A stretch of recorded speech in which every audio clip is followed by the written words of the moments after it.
Hey guys, so quick video on how you can connect your Acer monitor to your laptop. So it's super simple that you just want to plug in one HDMI cable into your computer's port and the other end in an Acer monitor's HDMI port. The HDMI port on a desktop computer is located on the back of the tower near the DVI and VGA connections of your video card. So how it works is that you're gonna have the Acer monitor ports, and look at this, I'm just going to show right here. It's going to look like this.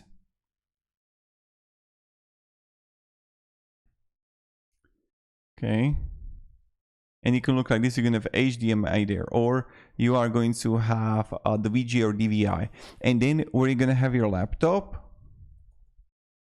you're going to have also ports there for HDMI. So it's going to look like this. Now, what might happen is that your Acer monitor is not going to have the HDMI, but it's going to have like VGA. It's going to have this blue one here. Do you see that? So then what you need, to have adapter. And let's say your notebook has the HDMI only, then you need to have VGA HDMI adapter or whatever HDMI adapter, and you need to buy it. And then you can just connect it. And that's how it works.